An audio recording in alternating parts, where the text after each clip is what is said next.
the wee hours of the morning, I did something very uncomfortable for me. I made a decision that felt like it was the best for my clients and for me, but man, it was a struggle. So I was coming home last night.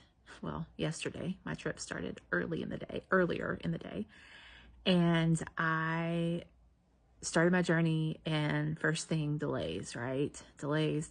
And then I got to where my connection flight was to fly back home to Austin. And I cannot tell you how many delays it was. It was crazy due to some of just things I had never heard of. Like at one point, lightning had stopped, but then the luggage containers or whatever, one of them was broken, and so we couldn't leave yet.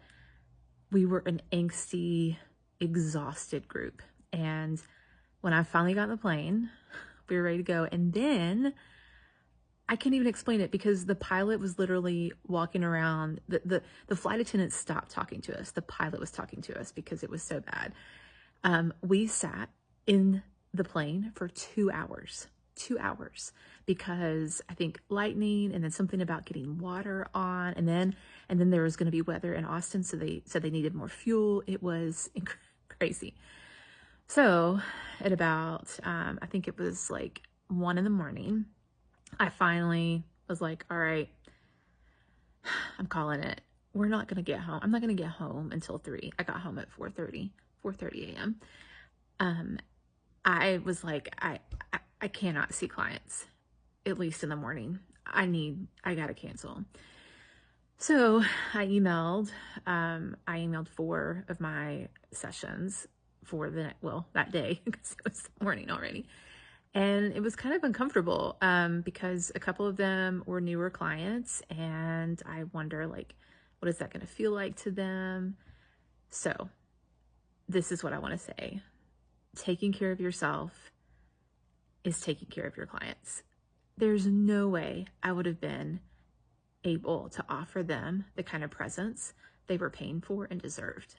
And so, is it uncomfortable? And is there a chance they were annoyed? Absolutely. And it's something that we have to do. I probably, and I'm not bragging about this because I don't think this is actually a good thing, I don't think I have done that. I mean, I probably do that like once a year, where I get something happens, I get sick, or there's an emergency and I have to do that. And, I think sometimes, I'm sure clients get annoyed by that. I'm sure they do, because I probably would. They don't know. Sometimes we explain, sometimes we don't. I did explain that I had a lot of delays, but I think it's going to turn out all right. I sat with my discomfort and I did what was right. I held a boundary that seemed healthy for me and for my clients. So you get to take time off when you need to, and not just because it'll ultimately be good for the clients. You get to do it because it's good for you.